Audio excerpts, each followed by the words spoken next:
Ce document est produit par l'Université Joseph Fourier Grenoble 1 en collaboration avec la région Rhône-Alpes et l'Université numérique francophone des sciences de la santé et du sport. Bonjour, je m'appelle Cécile Van Averbeek. Je vais vous présenter le cours de cinétique chimique qui sera divisé en 4 chapitres. Le premier chapitre que voici introduit les principales définitions, c'est-à-dire la vitesse de réaction, la loi de vitesse et la constante de vitesse. Le deuxième chapitre, après quelques rappels mathématiques, portera sur l'étude des réactions d'ordre simple. Le troisième chapitre traitera de l'influence de la température sur la vitesse des réactions ainsi que de la théorie cinétique des gaz. Le quatrième et dernier chapitre sera lui consacré à la catalyse. Bonjour, je m'appelle Cécile Van Averbeek. Je vais vous présenter le cours. Voici le plan du premier chapitre. Après une introduction rapide de ce qu'est la cinétique chimique, je vous présenterai les objectifs de ce cours. Voici le plan du premier chapitre. Après une introduction rapide de ce qu'est la cinétique chimique, je vous présenterai les objectifs de ce cours. Voici le plan du premier chapitre. Après une introduction rapide de ce qu'est la cinétique chimique, je vous présenterai les objectifs de ce cours. Voici le plan du premier chapitre. Après une introduction rapide de ce qu'est la cinétique chimique, je vous présenterai les objectifs de ce cours. Voici le plan du premier chapitre. Après une introduction rapide de ce qu'est la cinétique chimique, je vous présenterai les objectifs de ce cours. Voici le plan du premier chapitre. Après une introduction Alors, à quoi sert la cinétique chimique ? Qualitativement, vous avez pu remarquer qu'il existe des réactions rapides, les réactions de dosage par exemple, et des réactions très lentes, oxydation de la plupart des métaux à l'air, transformation du carbone diamant en carbone graphite, etc. Nous allons voir ici comment on peut quantifier ces vitesses de réaction grâce à la cinétique chimique. La cinétique chimique étudie donc la vitesse avec laquelle s'effectuent les réactions. Elle introduit donc une nouvelle variable, le temps, dans la description de l'état d'un système et de son évolution. La vitesse d'une réaction chimique dépendant de paramètres que nous pouvons contrôler, comme la pression, la température ou la présence d'un catalyseur, nous devrions être capables de l'optimiser par un choix judicieux des conditions. En effet, il peut être très intéressant de pouvoir ralentir des réactions, comme la corrosion, le vieillissement, ou de les accélérer, production industrielle, effets thérapeutiques. Alors, à quoi sert la cinétique chimique ? Les objectifs de ce cours sont les suivants. Savoir définir et déterminer les vitesses de disparition d'un réactif et de formation d'un produit.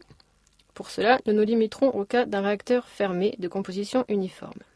Savoir définir la vitesse de réaction et la relier aux vitesses de disparition et de formation des différentes espèces. Connaître l'influence de divers facteurs cinétiques. Savoir définir et déterminer l'ordre d'une réaction chimique, la dégénérescence de l'ordre. La loi empirique d'Arrhenius, l'énergie d'activation. Et enfin, savoir exprimer et intégrer la loi de vitesse correspondante pour des ordres simples et définir les temps de demi-réaction. Les objectifs de ce cours sont les suivants. Une réaction n'est pas un phénomène instantané, c'est un processus qui se déroule dans le temps et qui a une durée. À tout moment de son déroulement, des molécules de réactifs disparaissent et des molécules de produits se forment. Mais le temps nécessaire à la réalisation d'une réaction, autrement dit la vitesse de son déroulement, est très variable d'une réaction à l'autre. De millions d'années pour la formation du pétrole dans l'écorce terrestre, à une infime fraction de seconde pour les explosions, avec tous les cas intermédiaires possibles. Nous verrons que les vitesses de réaction dépendent de la composition et de la température du mélange réactionnel. Nous allons tout d'abord nous intéresser aux vitesses de formation des produits et de disparition des réactifs. Considérons l'équation de réaction suivante, se produisant dans un système fermé. Alpha A plus bêta B qui donne gamma C plus delta D. Il s'agit d'un équilibre chimique. La double flèche est représentée ici par le caractère égal. C'est cette équation type que nous utiliserons pendant tout ce cours. Si on trace l'évolution de la quantité de matière du produit C, noté NC, en fonction du temps, on obtient une courbe croissante. En effet, le produit C est formé au cours de la réaction, donc sa quantité de matière augmente. Parallèlement, la quantité de matière du réactif A, noté NA, diminue. Le coefficient directeur de la tangente à cette courbe, c'est-à-dire la pente de la tangente, est égal à la vitesse de formation du produit C à l'instant donné. Dans ce cas de figure, qui est très général, la vitesse de formation est élevée au début de la réaction et la vitesse diminue progressivement au cours de la réaction. La vitesse de formation de C est plus faible au temps T2 qu'au temps T1. Elle devient évidemment nulle lorsque la réaction est achevée. Il y a consommation totale des réactifs. Si on s'intéresse au réactif A, cette fois sa vitesse de disparition est égale à l'opposé de la pente de la tangente. En effet, la pente de cette tangente est négative, alors que les vitesses sont des grandeurs forcément positives. Pour conclure sur cette figure, on peut dire que les vitesses de disparition et de formation sont proportionnelles à la pente de la tangente à la courbe de variation des quantités de matière. Une réaction n'est pas un phénomène instantané. Mathématiquement, ce que nous venons de voir dans la diapositive précédente se traduit ainsi. La pente de la tangente aux courbes correspond à une dérivée. Les vitesses de formation de C et de D, notées VFC et VFD, sont donc égales à la dérivée temporelle, c'est-à-dire par rapport au temps, de leur quantité de matière. Vf de C est égal à dNc sur dt, et Vf de D est égal à dNd sur dt. Les vitesses de disparition de A et B sont notées VdA et VdB. Comme nous l'avons vu précédemment, leur vitesse de disparition sera l'opposé de la dérivée correspondante. Vd de A égale moins dNA sur dt, et Vd de B égale moins dNb sur dt. Comme on peut le voir d'après leurs expressions, les vitesses de formation et de disparition sont homogènes au quotient d'une quantité de matière par un temps. Dans le système international, elles sont donc exprimées en mol par seconde, ou en mol par minute, ou mol par heure, etc. Ces définitions de vitesse correspondent à des vitesses instantanées, c'est-à-dire des vitesses à un instant t donné. On peut remarquer que ces vitesses sont indépendantes de la façon d'écrire l'équation, puisque les coefficients stoichiométriques n'apparaissent pas dans leurs expressions. Par contre, ces vitesses dépendent des quantités de matière mises en jeu, ce qui n'est pas très commode, comme nous le verrons ensuite. Mathématiquement, ce que nous venons de voir la définition des vitesses instantanées. Il existe aussi d'autres définitions de vitesse. La première est la vitesse moyenne, notée V moyen. La vitesse moyenne de formation du produit C, entre les temps T1 et T2, vaut NC2 moins NC1 divisé par T2 moins T1, soit delta NC sur delta T. La vitesse moyenne de disparition du réactif A, entre les temps T1 et T2, vaut moins, puisqu'il s'agit d'un réactif, NA2 moins NA1 divisé par T2 moins T1, soit moins delta NA sur delta T. La seconde définition est la vitesse initiale, souvent notée VI ou V0. C'est la valeur de la vitesse à l'instant t égale 0. Nous venons de voir la définition des vitesses. Nous allons avoir besoin de la notion d'avancement dans la suite de ce cours. Voici donc quelques rappels à ce sujet. Considérons toujours notre réaction alpha A plus bêta B en équilibre avec gamma C plus delta D. À l'instant t égale 0, les quantités de matière de A, B, C et D correspondent aux quantités de matière initiales, à t égale 0. Notez aussi NA0, NB0, NC0 et ND0. À un instant t quelconque, caractérisé par un avancement de réaction xi, les quantités de matière des réactifs sont égales au nombre de moles initial moins l'avancement multiplié par le coefficient stoichiométrique du réactif dans l'équation de réaction. Pour A, cela donne Na0 moins alpha xi. Pour B, Nb0 moins bêta xi. Pour les produits, les quantités de matière sont égales au nombre de moles initial plus l'avancement multiplié par le coefficient stoichiométrique du produit dans l'équation de la réaction. Pour C, Nc0 plus gamma xi. Et pour D, Nd0 plus delta xi. À partir de ce tableau d'avancement, on peut exprimer l'avancement xi pour chaque réactif et produit en fonction de sa quantité de matière initiale, de son coefficient stoichiométrique et de sa quantité de matière à l'instant t, notés respectivement Na de t, Nb de t, Nc de t et Nd de t. On a donc xi égale Na0 moins Na de t divisé par alpha. De même pour B, xi égale Nb0 moins Nb de t divisé par bêta. Attention, le signe est différent pour les produits. Ceci est lié au signe dans le tableau d'avancement. Je vous rappelle également que l'avancement d'une réaction est exprimé en mol et est une grandeur positive. Nous allons profiter de l'expression de l'avancement en fonction des nombres de moles des réactifs et des produits pour exprimer la dérivée de l'avancement xi par rapport au temps, dont nous allons avoir besoin un peu plus loin. Diapositive 10. Appliquons la dérivée par rapport au temps à l'expression de xi en fonction du nombre de moles de A. d de xi sur dt est égal à d sur dt de Na0 moins Na de t divisé par alpha. Le nombre de moles initial de A est une constante, donc sa dérivée par rapport au temps est nulle. Il reste donc la dérivée de moins Na de t sur alpha, ce qui donne moins 1 sur alpha d de Na de t divisé par dt. Comme le nombre de moles de A décroît au cours du temps, sa dérivée est négative. Moins 1 sur alpha d de Na sur dt est donc positif, ce qui est bien le cas aussi pour d de xi sur dt, car xi est forcément croissant au cours du temps. On peut aussi exprimer la dérivée de xi en fonction des produits. Procédons donc à la même opération par rapport au produit C.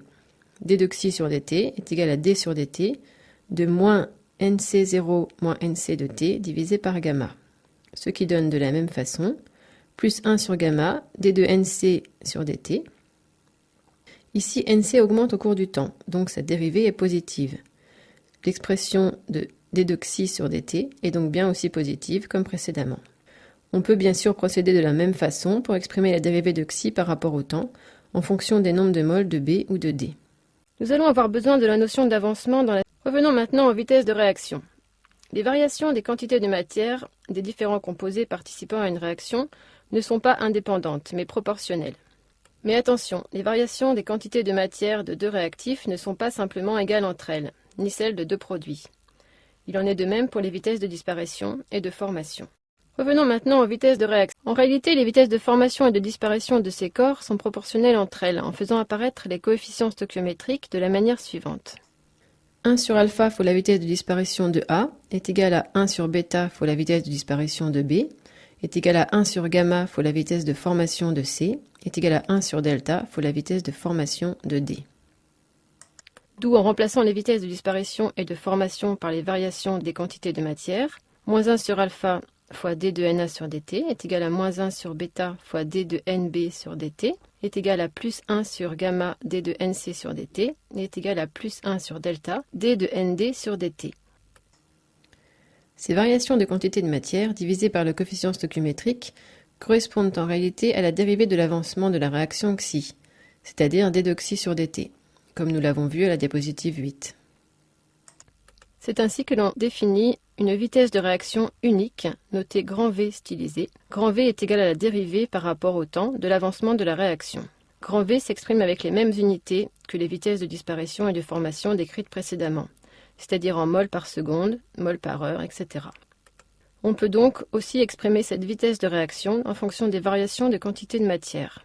Grand V est égal à moins 1 sur alpha d de na sur dt, est égal à moins 1 sur bêta d de nb sur dt, est égal à plus 1 sur gamma d de nc sur dt, est égal à plus 1 sur delta d de nd sur dt. En réalité, les vitesses de formation et de disparition. La définition précédente de la vitesse fournit une grandeur proportionnelle à la quantité de matière mise en jeu dans le système.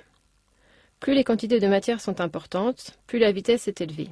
Il est plus significatif de décrire l'évolution temporelle d'un système grâce à une grandeur indépendante des quantités de matière que le système contient. On utilise donc systématiquement une autre vitesse, appelée vitesse volumique. La vitesse volumique de la réaction, notée petit v stylisée, est égale à 1 sur grand V, le volume du système, multiplié par la dérivée de l'avancement par rapport au temps, d de xi sur dt.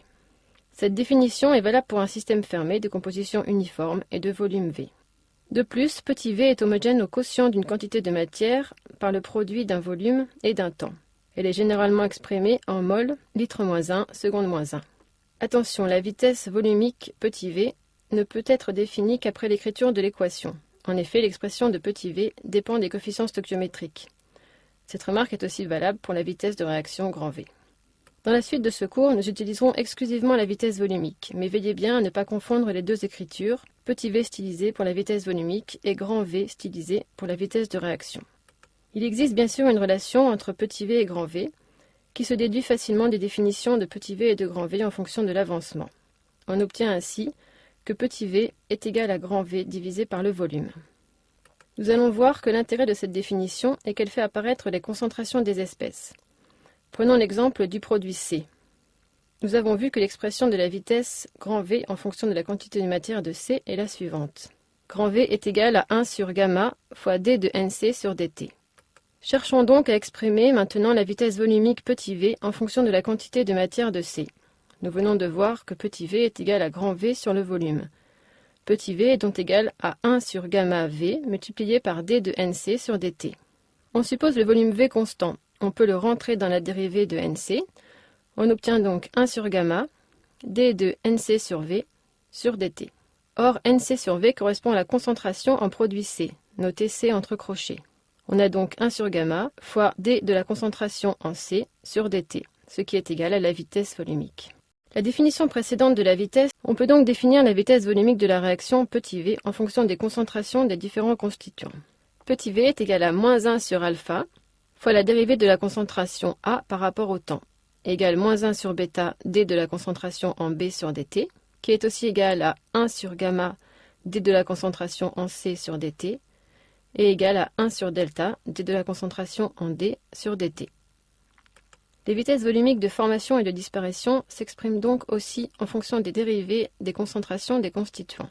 Pour le produit C, la vitesse volumique de formation de C, petit vf de C, est égale à grand Vf de C sur le volume. Elle est donc égale à 1 sur V, d de nc sur dt. Comme précédemment, on entre V dans la dérivée et on obtient que petit vf de C est égal à la dérivée de la concentration par rapport au temps. On obtient des expressions similaires pour les autres constituants de la réaction. La vitesse volumique de formation du produit D est égale à la dérivée de la concentration en D par rapport au temps. Pour les réactifs, les vitesses volumiques de disparition correspondent à l'opposé de la dérivée des concentrations par rapport au temps. Petit Vd de A est égal à moins d de la concentration en A sur dt, et petit Vd de B est égal à moins la dérivée de la concentration en B sur dt.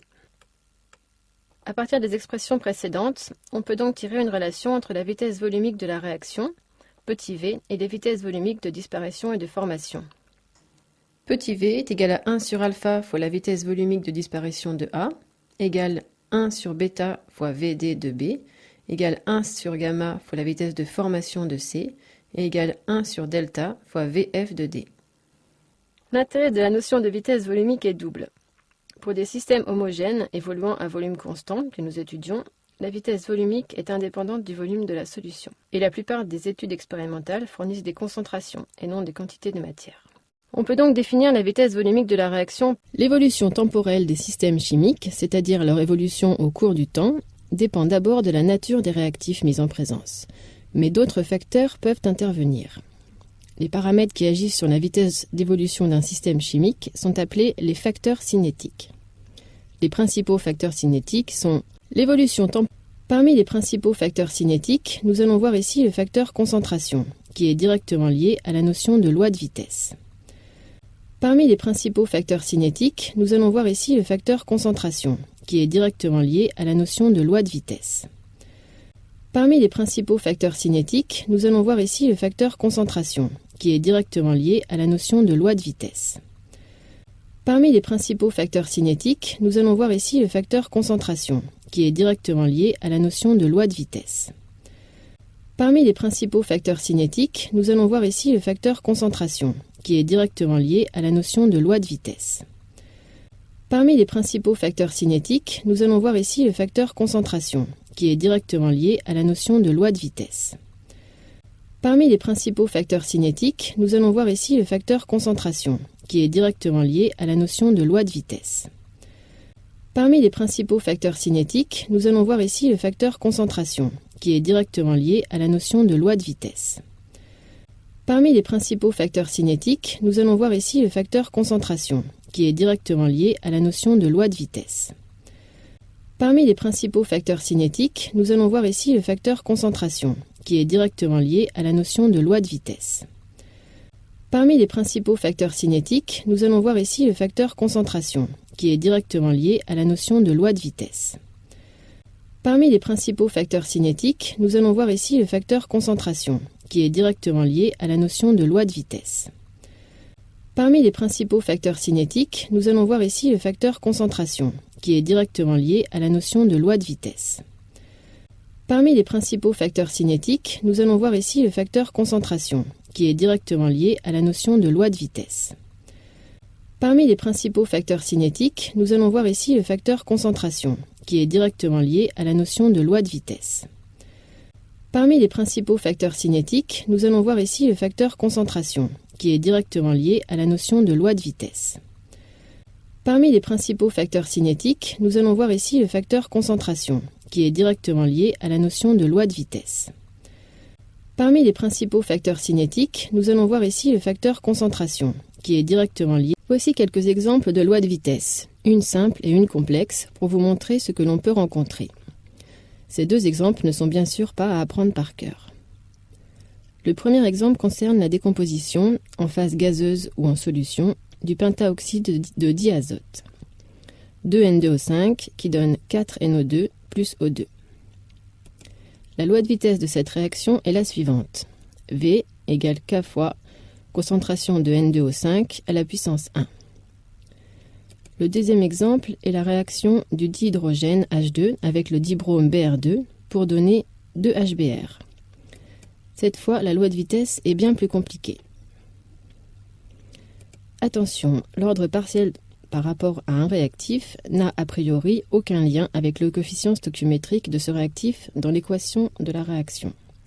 En effet, la loi de vitesse d'une réaction est établie expérimentalement et ne peut généralement pas être déduite de l'équation de la réaction. Voici un exemple pour s'en convaincre. La réaction d'équation 2N2 plus 2H2 donne 2H2O plus N2. La vitesse de cette équation obéit à la relation V est égal à K fois la concentration de NO au carré fois la concentration de H2 à la puissance 1. Les ordres partiels sont respectivement 2 par rapport à NO et 1 par rapport à H2.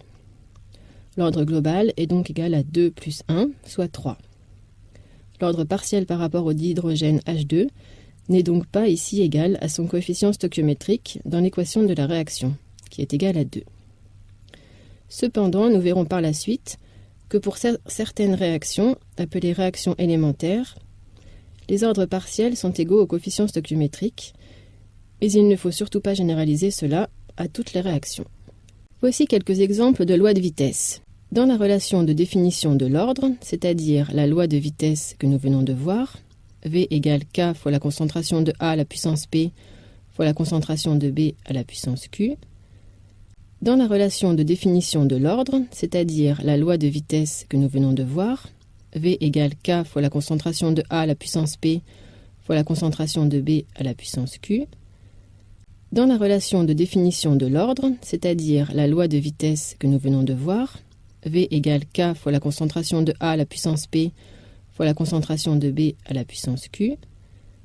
Dans la relation de définition de l'ordre, c'est-à-dire la loi de vitesse que nous venons de voir, V égale K fois la concentration de A à la puissance P fois la concentration de B à la puissance Q.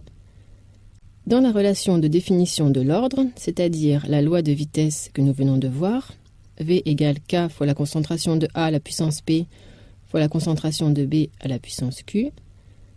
Dans la relation de définition de l'ordre, c'est-à-dire la loi de vitesse que nous venons de voir, V égale K fois la concentration de A à la puissance P fois la concentration de B à la puissance Q. Dans la relation de définition de l'ordre, c'est-à-dire la loi de vitesse que nous venons de voir, V égale K fois la concentration de A à la puissance P fois la concentration de B à la puissance Q. Dans la relation de définition de l'ordre, c'est-à-dire la loi de vitesse que nous venons de voir, V égale K fois la concentration de A à la puissance P fois la concentration de B à la puissance Q. Dans la relation de définition de l'ordre, c'est-à-dire la loi de vitesse que nous venons de voir, V égale K fois la concentration de A à la puissance P fois la concentration de B à la puissance Q. Dans la relation de définition de l'ordre, c'est-à-dire la loi de vitesse que nous venons de voir, V égale K fois la concentration de A à la puissance P fois la concentration de B à la puissance Q. Dans la relation de définition de l'ordre, c'est-à-dire la loi de vitesse que nous venons de voir, V égale K fois la concentration de A à la puissance P fois la concentration de B à la puissance Q. Dans la relation de définition de l'ordre, c'est-à-dire la loi de vitesse que nous venons de voir, V égale K fois la concentration de A à la puissance P fois la concentration de B à la puissance Q. Dans la relation de définition de l'ordre, c'est-à-dire la loi de vitesse que nous venons de voir, V égale K fois la concentration de A à la puissance P fois la concentration de B à la puissance Q. Dans la relation de définition de l'ordre, c'est-à-dire la loi de vitesse que nous venons de voir, V égale K fois la concentration de A à la puissance P fois la concentration de B à la puissance Q. Dans la relation de définition de l'ordre, c'est-à-dire la loi de vitesse que nous venons de voir, V égale K fois la concentration de A à la puissance P fois la concentration de B à la puissance Q. Dans la relation de définition de l'ordre, c'est-à-dire la loi de vitesse que nous venons de voir, V égale K fois la concentration de A à la puissance P fois la concentration de B à la puissance Q. Dans la relation de définition de l'ordre, c'est-à-dire la loi de vitesse que nous venons de voir, V égale K fois la concentration de A à la puissance P fois la concentration de B à la puissance Q. Dans la relation de définition de l'ordre, c'est-à-dire la loi de vitesse que nous venons de voir, V égale K fois la concentration de A à la puissance P fois la concentration de B à la puissance Q. Dans la relation de définition de l'ordre, c'est-à-dire la loi de vitesse que nous venons de voir, V égale K fois la concentration de A à la puissance P fois la concentration de B à la puissance. Le dernier paramètre important qui va permettre de caractériser la cinétique d'une réaction est le temps de demi-réaction. Voici donc sa définition. Le dernier paramètre important qui va permettre de caractériser la cinétique d'une réaction est le temps de demi-réaction. Voici donc sa définition. Le dernier paramètre important qui va permettre de caractériser la cinétique d'une réaction est le temps de demi-réaction. Voici donc sa définition. Le dernier paramètre important qui va permettre de caractériser la cinétique d'une réaction est le temps de demi-réaction. Voici donc sa définition. Le dernier paramètre important qui va permettre de caractériser la cinétique d'une réaction est le temps de demi-réaction. Voici donc sa définition.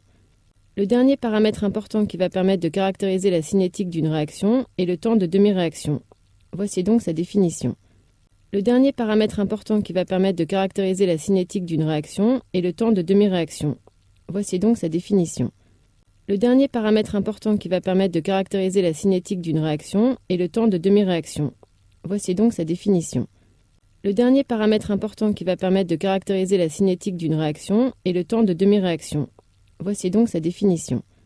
Le dernier paramètre important qui va permettre de caractériser la cinétique d'une réaction est le temps de demi-réaction. Voici donc sa définition.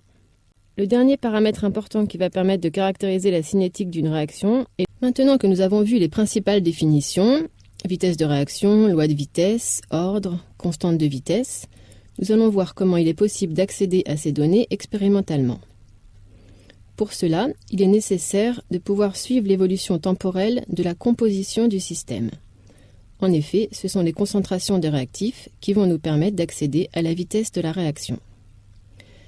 La méthode utilisée pour suivre l'évolution des concentrations dépend des espèces impliquées et de la rapidité de leur variation. Beaucoup de réactions atteignent l'équilibre thermodynamique en quelques minutes ou quelques heures, et l'on dispose de plusieurs techniques pour suivre les variations de concentration. On souhaite donc déterminer la concentration, ou la quantité de matière, ou encore la pression partielle, d'une espèce convenablement choisie à différents instants. Maintenant que nous avons vu les principales définitions, vitesse de réaction, loi de vitesse, ordre, constante de vitesse, nous allons voir comment il est possible d'accéder à ces données expérimentalement. Pour cela, il est nécessaire de pouvoir suivre l'évolution temporelle de la composition du système. Une méthode est qualifiée de chimique quand la détermination de la concentration de l'espèce étudiée repose sur une réaction chimique de dosage. On dose donc l'un des produits ou l'un des réactifs à des intervalles de temps donnés. On choisit le constituant le plus facile à doser. Cette méthode présente quelques inconvénients. Il faut prélever des échantillons de le mélange réactionnel ou travailler sur des échantillons évoluant en parallèle. Dans les deux cas, des quantités importantes de réactifs sont donc nécessaires. Il faut disposer d'une réaction de titrage de l'un des participants à la réaction, et cette réaction de titrage doit être très rapide par rapport à la réaction étudiée. Il peut être nécessaire, pour que cette condition soit réalisée, d'effectuer une trempe du système à doser, c'est-à-dire un blocage de la réaction qui repose sur un arrêt brutal de la réaction après un certain temps. De cette façon, la composition peut être analysée à loisir et les intermédiaires réactionnels peuvent être piégés. La réaction peut être arrêtée par un autre réactif ou par une congélation rapide. On arrête alors la réaction en refroidissant le mélange en quelques millisecondes. Une méthode est qualifiée de... Dans le cas des méthodes physiques, la concentration de l'espèce étudiée est déterminée à partir de la mesure d'une grandeur physique, qui peut être optique, mécanique, électrique, opportunément choisie. Par rapport aux méthodes chimiques, les méthodes physiques offrent de nombreux avantages. Elles permettent des mesures en continu, elles ne nécessitent que des faibles quantités de réactifs, elles ne perturbent généralement pas le système réactionnel. Certaines de ces méthodes physiques ont une très faible inertie et permettent donc de suivre des réactions très rapides. Certaines méthodes physiques ont aussi une grande sensibilité et permettent donc d'étudier des réactifs en très faible concentration. Nous allons voir maintenant quelques exemples de méthodes physiques. Dans le cas des méthodes physiques, la concentration de l'espèce. Si l'on travaille à volume constant, une réaction dans laquelle au moins un des partenaires est un gaz peut s'accompagner d'une variation de la quantité de matière gazeuse, et donc de la pression totale, P, du mélange réactionnel. On peut donc suivre la progression de cette réaction en enregistrant la pression en fonction du temps. Si les gaz présents sont considérés comme parfaits, la pression totale, Pt, et la quantité totale de matière gazeuse, Nt, sont reliés par l'équation d'état des gaz parfaits. Pt fois V est égal à Nt fois Rt. Remarquez bien que dans cette équation, on ne prend en compte que le nombre de moles de gaz, et non pas des autres constituants non gazeux du mélange. Cette pression totale est reliée aux pressions partielles de chaque gaz I par l'intermédiaire de la fraction molaire Xi. Xi est égal à Ni sur Nt, où Ni est le nombre de moles du gaz I. La pression partielle du gaz I peut s'écrire de deux manières. Pi égale Xi fois Pt, et PIV est égal à Ni Rt. Voici un exemple d'une réaction faisant intervenir des gaz. Voyons comment la pression totale varie au cours de la décomposition de N2O5 en phase gazeuse. N2O5 donne 2NO2 plus 1,5 de O2. À l'instant t égale 0, on n'a que du N2O5, avec un nombre de moles initial noté N0. À un instant t quelconque, on aura consommé xi mol de N2O5 et formé 2 xi mol de NO2 et xi sur 2 mol de O2. Xi étant bien sûr l'avancement de la réaction en mol. On peut aussi utiliser le taux d'avancement X, qui lui est sans unité. Attention de ne pas confondre les deux notions. X égale xi sur N0. Le nombre de moles de N2O5 à un instant t vaudra donc N0 facteur de 1 moins X, pour NO2 2xN0 et pour O2 1,5 de xN0. La grandeur à laquelle on aura accès par la mesure de pression est la pression totale, Pt. On aura donc besoin du nombre de moles gazeuses totales, Nt. À t égale 0, Nt égale N0. Et à un instant t, Nt est donc la somme des quantités de matière des trois espèces présentes, puisqu'elles sont toutes trois gazeuses. Ce qui fait N0 facteur de 1 plus 3,5 de x. La pression totale Pt évolue donc de la manière suivante. À t égale 0, Pt égale P0, car Pt est égal à Nt Rt sur V est égal à N0 Rt sur V, car Nt égale N0, et N0 Rt sur V égale P0. À l'instant t, Pt est égal à 1 plus 3,5 de x fois P0, car Pt est égal à Nt Rt sur V, égale N0 facteur de 1 plus 3,5 de x Rt sur V, car Nt est égal à 1 plus 3,5 de x fois N0, et on remplace N0 Rt sur V par P0. À t final, c'est-à-dire pour un taux d'avancement x égale 1, Pt est égal à 5,5 de P0. La mesure de la pression totale Pt permet donc d'accéder au taux d'avancement et à l'avancement de la réaction, et donc de connaître à chaque instant les quantités de matière de chaque constituant du mélange. On peut ainsi faire l'étude cinétique de la réaction. Si l'on travaille à volume constant, la spectrophotométrie, c'est-à-dire la mesure d'absorbance, est très souvent applicable. Elle est particulièrement utile quand une substance du mélange réactionnel présente une forte absorption caractéristique dans une région accessible du spectre électromagnétique. C'est par exemple le cas pour une espèce colorée. Pour des solutions suffisamment diluées, la loi de Beer-Lambert donne l'expression de l'absorbance A de la solution en fonction de la concentration C de l'espèce susceptible d'absorber la radiation utilisée. A égale epsilon Lc, où A est l'absorbance à une certaine longueur d'onde lambda. Epsilon, le coefficient d'absorption molaire, en litres mol-1, cm-1, qui dépend également de lambda. L, la longueur du trajet optique, en centimètres. Et C, la concentration, en mol par litre. On peut ainsi, en suivant l'évolution de l'absorbance A de la solution en fonction du temps, avoir accès à la variation de la concentration de l'espèce responsable de cette absorption. Une autre méthode de suivi de réaction est la mesure de conductance. Cette méthode est utilisée pour des réactions qui mettent en jeu des ions, qui sont les seuls porteurs de charge en solution. Lorsque leur concentration varie ou lorsque leur nature change, la conductivité de la solution est modifiée. Le suivi de cette réaction se fait grâce à un conductimètre. Il existe bien sûr d'autres méthodes pour déterminer la composition d'un système. La mesure du pH de la solution en est une. La spectrophotométrie, c'est-à-dire la mesure d'absorption, Voyons pour finir ce qu'il faut retenir de ce chapitre 1 de cinétique chimique. Ce chapitre est très important car il pose les définitions qui seront utilisées dans la suite des chapitres.